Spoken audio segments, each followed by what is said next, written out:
This is Maltby, a former mining town in South Yorkshire. It lies in Rother Valley, always Labour, until 2019 when it went Tory.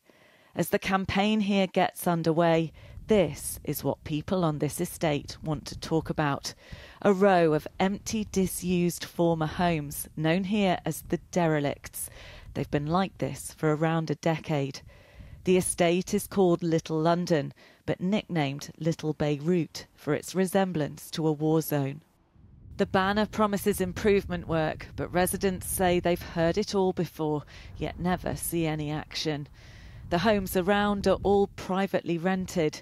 This estate is one of many where tenants feel threatened into silence, unable to complain.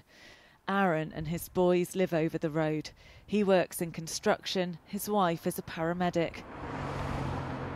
They're sick of having to worry about their children playing near a disused building site. There are so many children on this estate, so many families, good hard-working people that have been forced to live with such a mess for so long. Why do you think nothing gets done? I think it's become the status quo, where people are so terrified of complaining. They're worried about things like Section 21 no-fault evictions. Why do people stay? Why do they not just leave?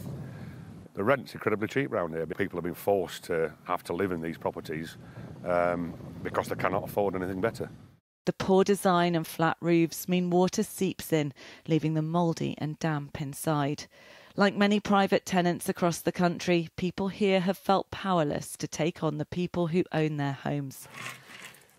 If you look, it's all gathering up there. Now they're determined to make it an election issue. I blame the landlord, but I also blame the council for letting him get away with it. I blame the government for having all the laws on the landlord's sides so that the little people like us don't have any rights. They've organised protests and invited parliamentary candidates to see the estate. Anyone else have any issues? A campaign that began in the local cafe is now gathering momentum. We will stand up for ourselves and we'll make this better. It's David and Goliath, it's that old, age-old story. What's happened here is it's what you call Yorkshire grit. Rotherham Council says it's working with residents to find a long-term solution. Rivergrove Limited, that owns the derelicts, says it's applied for planning permission to demolish and rebuild them. But people here say they're not just fighting for their estate, but for the rights of tenants across the country. Becky Johnson, Sky News, Maltby.